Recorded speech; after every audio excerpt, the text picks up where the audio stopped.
नमस्कार दोस्तों, कलयुग के चमत्कार संतों की वाणी में आप सबका स्वागत है।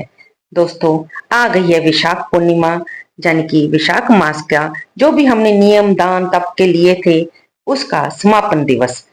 ये 23 मई दिन गुरुवार को पड़ रहा है। 23 मई को विशाख मास की पूर्णिमा का व्रत रखा जाएगा। वैसे तो पूर्णिमा हर महीने आती है, लेकिन विशाख पूर्णिमा का अपना एक अलग ही महत्व होता है। इस दिन बुद्ध पूर्णिमा भी मनाई जाती है। इस दिन भगवान विष्णु की पूजा अर्चना करने से विशेष फल प्राप्त होंगे। विशाख पूर्णिमा की शुरुआत 22 मई शाम 7:45 से शुरू होकर अगले दिन 23 मई शाम 7:20 पर समाप्त होगी। ऐसे में उदय तिथि देखते हुए पूर्णिमा व्रत 23 मई को रखा जाएगा। इस दिन पूजा का शुभ मुहूर्त 23 मई सुबह 4:05 से लेकर शाम के 4:50 तक रहेगा। वहीं चंद्रोदय का समय शाम को 7:10 पर रहेगा। इस दिन के कुछ उपाय करके आप पितृदोष से मुक्ति मिल सकती है। आपके घर में सुख समृद्धि बनी रहेगी। आपके घर में अगर क्लेश होता है तो उससे भी आपको मुक्ति मिलेगी। आपके मन को शांति मिलेगी। अपने पितरों के नाम से छाता, घड़ा, वस्त्र, चप्पल इत्यादि का दान अवश्य करें। तो दोस्तों, अपनी इस वीडियो में हम सुनने जा रहे हैं विशाख पूर्णिमा की कथा।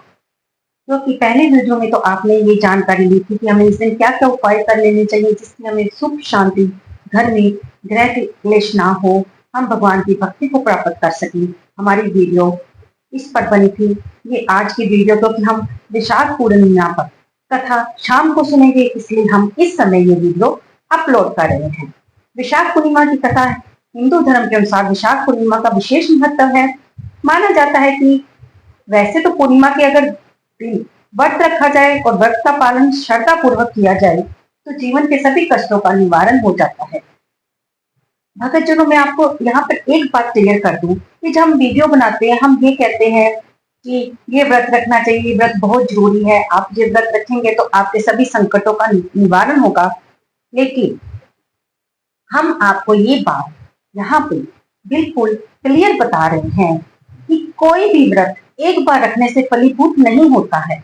हमें उस व्रत को कुछ समय तक जारी रखना चाहिए ताकि हम उसके परिणाम देख सकें। भगवान की सामने हमने जिस मनोकामना के लिए वो व्रत रखने शुरू किए हैं उसको हम हमारी मनोकामना पूरी हो और फिर हम उस व्रत का पालन भी करें। क्योंकि एक दिन में तो श्रद्धा नहीं बनती, एक दिन में तो हमारे बच्चे बड़े निहाल हो जाते। हमें उन्हें पालने के लिए अपने कितने ही साल उनको खिलाना पड़ता है, फिर उनको पढ़ाना पड़ता है, उनकी जरूरतों को पूरा करना पड़ता है, तब जाके वे बड़े होते हैं, सियाने होते हैं। ठीक उसी तरह हम कोई भी व्रत रखें, पूर्णिमा का व्रत रखें, अमावस्या का रखें, एकादशी का रखें, या फिर सोमवार का रखें, मंगलवार का रखें, शुक्रवार का रखें, जब तक हम उन्हें कुछ समय तक जारी नहीं रखते तब तक वे फलीभूत नहीं होते हैं। इसलिए हम अपनी वीडियो में ये बताते हैं कि इस व्रत का पालन करें, श्रद्धा पूर्वक करें, लेकिन इन व्रतों को आप कुछ देर जारी रखिए। इनका कुछ व्रत रखने का आप संकल्प लीजिए। जैसे विशाख पूर्णिमा का व्रत है, अगर आपने आज से व्रत शुरू किए हैं तो आप 32 पूर्णमासी का व्रत संकल्प लेकर रखें ताकि आपको जो भी आपका कष्ट है परमात्मा उसको दूर करे और आपको भी घर में सुख समृद्धि शांति का अनुभव हो। तो चलिए चलते हैं कथा की तरफ। इस दिन भगवान विष्णु और धन की देवी माँ लक्ष्मी की पूजा की जाती है। इस दिन चंद्रमा के पूजन का विधान भी है। तो ये व्रत की कथा भगवान श्री कृष्ण ने माँ यशोदा को सुनाई थी। जब द्वापर युग में एक समय माँ यशोदा ने भगवान कृष्ण से कहा, हे कृष्ण, तुम तो सारे संसार को उत्पन्न करते हो, सारे संसार के पालनहार हो, मुझे आज एक ऐसे व्रत के बारे में बताओ जिससे स्त्रियों को मृत्यु लोक में विधवा होने का भय ना रहे। वह व्रत जो सभी मनुष्यों की मनोकामनाओं को पूर्ण करने वाला हो। तब भगवान श्री कृष्ण ने कहा, माँ, आपने बहुत सी सुंदर सवाल किया है, इससे जगत का कल्याण होगा। मैं आपको विस्तार पूर्वक बताता हूँ। सौभाग्य की प्राप्ति के लिए स्त्रियों को पूर्णमासी का 32 व्रत करने चाहिए।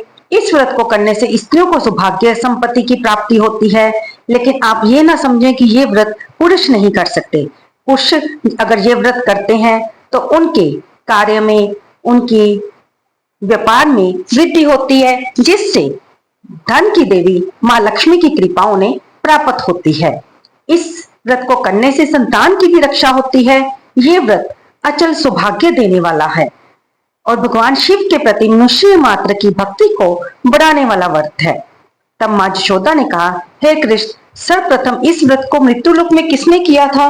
इस विषय में भी मुझे विस्तार पूर्वक बताओ।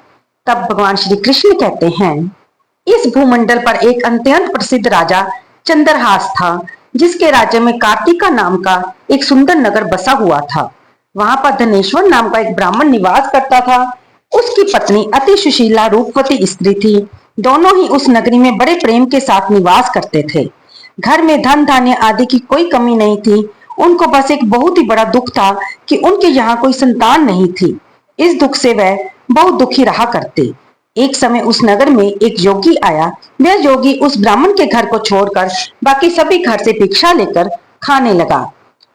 जब धनेश्वर को यह पता चला कि वह उसकी पत्नी रूपवती से भिक्षा नहीं लेता और बाकी घरों से भिक्षा ले लेता है, तब वह एक दिन उसने इस बात को खुद देखा और जब जोगी ने रूपवती से भिक्षा नहीं ली और दूसरे घरों से भिक्षा लेकर अन्न को गंगा के किनारे जाकर बड़े प्रेम से खाने लगा, तब धनेश्वर उस जोगी को ऐसा करते देखकर अपनी भिक्षा के अनादर से दुखी होकर धनेश्वर उस योगी के पास गया और बहुत ही विनय पूर्वक कहा, महात्मन, आप मेरे घर से भिक्षा क्यों नहीं लेते? इसका क्या कारण है?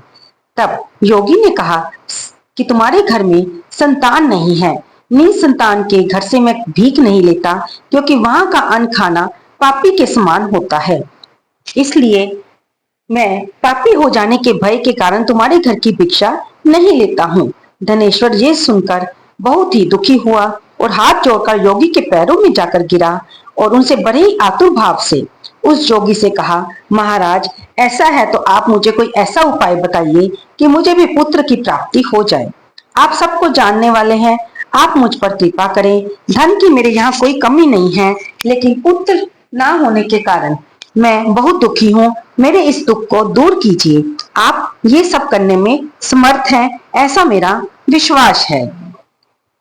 तब जोगी ने कहा कि तुम महादेवी चंडी देवी की आराधना करो, तुम्हारा कल्याण होगा। ब्राह्मण ने घर आकर अपनी पत्नी को पूरा वृतांत सुनाया और देवी चंडी की उपासना करने के लिए स्वयं वन में चला गया। उसने वहां पर जाकर माँ चंडी की आराधना की, उपवास भी किए।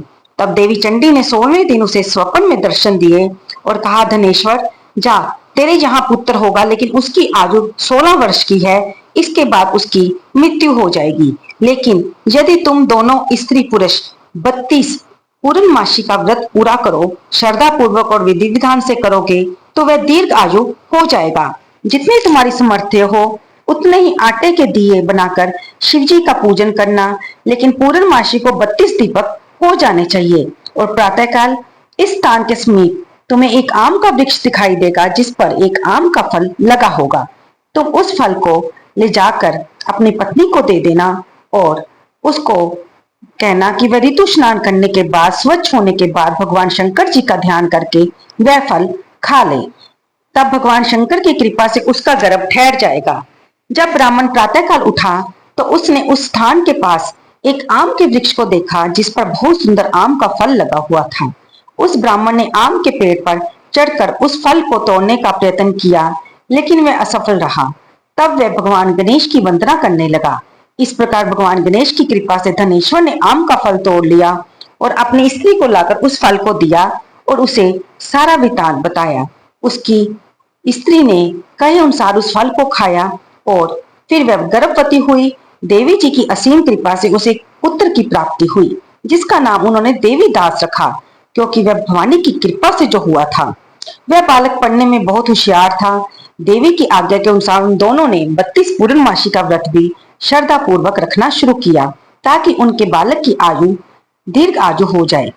बालक को 16वां साल लगते ही देवीदास के पिता को बहुत चिंता हो गई कि कहीं उसकी पुत्र की मृत्यु इस साल ना हो जाए, और उसने मन में विचार किया कि अगर ये दुर्घटना उनके सामने हुई तो वे सहन नहीं कर पाएंगे। उन्होंने देवीदास के मामा को बुलवाया और उसे कहा कि देवीदास को 1 वर्ष के लिए काशी में जाकर इसको विद्या का अध्ययन करवाएं और उसे वहां कभी भी अकेला नहीं छोड़ना। इसलिए तुम्हें साथ में जाओ और 1 वर्ष बाद वापस लौट आना। उसके माता पिता ने उनको सारा प्रबंध करके देवीदास को घोड़े पर बिठाकर मामा के साथ भेज दिया। लेकिन उन्होंने मामा को या फिर अपने पुत्र को ये बात नहीं बताई कि उनकी आयु उसकी आयु कल्पायु है और इसीलिए वे उसे पढ़ने के लिए अपने से दूर भेज रहे हैं। धनेश्वर ने इसके बाद माता भगवती के सामने अपने पुत्र के लिए मंगल कामना की और पूर्णमासी का व्रत करना जारी रखा। इस प्रकार उन्होंने 32 पूर्णमासियों का व्रत श्रद्धा पूर्वक कर लिया। इधर मामा भांजा एक दिन रात्रि बिताने के लिए गांव में ठहरे। वहां पर एक ब्राह्मण की सुंदर लड़की का विवाह होने वाला था। जहां पर बारात रुकी थी वहीं पर देवीदास और उसके मामा ठहरे हुए थे। जिस लड़के के साथ ब्राह्मण की लड़की का विवाह होने वाला था उसे की तबीयत उस रात खराब हो गई। तो वर के पिता ने सोचा कि क्यों ना लड़की के साथ फेरे इस ब्राह्मण लड़के यानी कि देवीदास से करवा दिए जाए और बाद में जब मेरे बेटे की तबीयत ठीक हो जाएगी तो मैं बारात को घर ले जाऊंगा। उसने देवीदास के मामा से बात की जिन्होंने इस बात को मान लिया कि जो भी धन इस शादी में मिलेगा वे देवीदास और उसके मामा को दे दिया जाए। तब वर के पिता ने ये बात मान ली और इस प्रकार से लड़की का विवाह देवीदास के साथ हो गया। जब वे दोनों रात को भोजन करने के लिए इकट्ठे बैठे तो देवीदास की आंखों में आंसू आ गए कि ये किसी और की पत्नी है। जब लड़की ने पति की आंखों में आंसू देखे तो उनसे सारी बात पूछी। लड़के ने क्योंकि वो मन का सच्चा था लड़की को धोखा देना सही नहीं समझा और उसे सारी बात बताई। देवीदास ने उसे बताया कि तुम्हारा विवाह तो मेरे साथ हुआ है लेकिन तुम्हें बारात के साथ जिस लड़के के साथ भेजेंगे वो कोई और है। तब लड़की ने कहा कि आप ही मेरे पति हो। लड़के ने उसे कहा कि मैं पढ़ने के लिए काशी जा रहा हूँ। तो लड़की ने कहा कि मैं आपका इंतजार करूंगी। सुबह देवीदास ने अपनी पत्नी को 3 नगों से जुड़ी एक अंगूठी और रुमाल दिया और कहा कि मेरा मरण और जीवन देखने के लिए एक पुष्प वाटिका बना लो। अगर मेरे प्राण का अंत होगा तो ये फूल सूख जाएंगे और यदि ये फिर से हरे भरे हो गए तो जान लेना कि मैं जीवित हूँ। देवीदास विद्या अध्ययन के लिए काशी चला गया और इधर लड़की ने अपने पिता को सारी बात बता दी। जब पिता को सारी बात पता चली और लड़की ने उस बारात के साथ जाने से मना कर दिया तब वर पक्ष के लोग शर्मिंदा होकर वहां से चले गए और लड़की अपने पिता के घर में रहकर ही अपने पति के लौटने का इंतजार करने लगी। उसने एक छोटी सी पुष्प वाटिका भी अपने पति के कहने से बना ली। इधर देवीदास विद्या अध्ययन के लिए काशी पहुंच गया।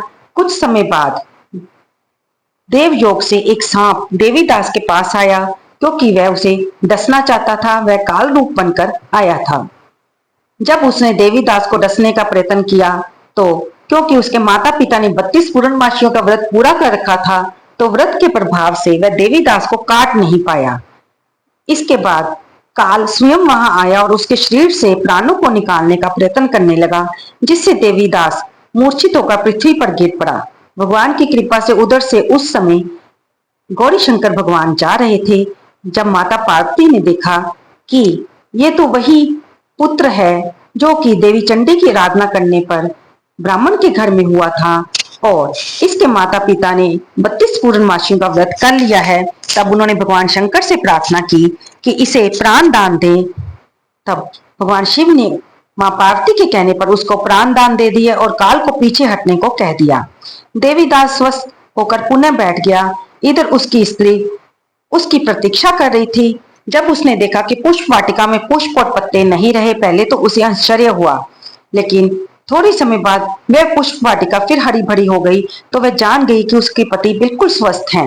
ये देखकर वह मन ही मन बहुत प्रसन्न हुई और उसने कहा, पिताजी मेरे पति अभी जीवित हैं, अब आप उन्हें ढूंढिए। 1.25 साल बीत जाने पर देवीदास अपने मामा के साथ काशी से वापस आया और वह उसी गांव में वापसी पर रुका। उसके ससुर उसे ढूंढते हुए वहां पहुंचे और उन्होंने अपने जमाई राजा को पहचान लिया। वे उन दोनों को बड़े आदर सहित मामा भांजे को अपने घर ले गए। नगर निवासी भी वहां पर ये सारा सुअवसर देखने के लिए एकत्रित हो गए। उन्होंने निश्चय किया कि इस कन्या से इस बालक का विवाह हुआ है। कन्या ने भी बालक को पहचान लिया। कुछ दिन बाद देवीदास अपनी पत्नी और मामा के साथ बहुत से उपहार लेकर अपने नगर को चल दिया। जब वह नगर के निकट आया तो उसे बाकी लोगों ने देखा और उसके माता पिता को खबर दे दी कि तुम्हारा पुत्र देवीदास अपने पत्नी और मामा के साथ आ रहा है। ऐसा सुनकर माता पिता बहुत खुश हुए। वह पुत्र और पुत्र वधू के आने की खुशी में बहुत बड़ा उत्सव मनाने लगे। तो दोस्तों, आपने देखा कि धनेश्वर 32 पूर्णमासियों के व्रत के प्रभाव से पुत्रवान हुआ और उसके पुत्र को भी इन्हीं व्रत के प्रभाव से दीर्घ आयु मिली। भगवान श्री कृष्ण अपनी माता यशोदा से कहते हैं कि जो व्यक्ति या स्त्री इस व्रत को करते हैं वे इस लोक में तो सुख पाते ही हैं और जन्म जन्मांतरों के पापों से भी छुटकारा पा लेते हैं। तो देखिए दोस्तों, आप भी शाम को जब भगवान श्री नारायण की माँ लक्ष्मी के साथ पूजा करें तो ये कथा अवश्य पढ़ें या सुने और भगवान को खीर का भोग लगाकर जरूर अर्पित करें। इसके बाद अगर आपने व्रत का संकल्प लिया है तो आप भी एक समय मीठे के साथ भोजन कर सकते हैं और इस खीर को प्रसाद के रूप में अपने परिवार के सदस्यों के साथ खा सकते हैं। इस दिन आपको नमक नहीं खाना है और रात को चंद्रोदय का समय जो कि 7:10 पर रहेगा। हाँ, देश के हिसाब से ये थोड़ा आगे पीछे हो सकता है। तो आप इस कथा को सुनने के बाद और व्रत रखने के बाद, चाहे आपने व्रत ना भी रखा हो, तब भी आप कच्चे दूध में थोड़ा सा पानी डालकर उसमें थोड़े से चावल डालकर चंद्र देवता को अर्घ्य अवश्य अर्पित करें, क्योंकि चंद्र देवता हमारे मन के देवता हैं। वे हमारे मन को, जो कि इस संसारी जीवन को जीते हुए चंचल हो जाता है, उसे स्थिरता प्रदान करते हैं। मन में शांति हो तो जीवन में भी शांति और संतोष आने में देर नहीं लगती। तो दोस्तों, आपको ये कथा कैसी लगी? उम्मीद है अवश्य पसंद आई होगी।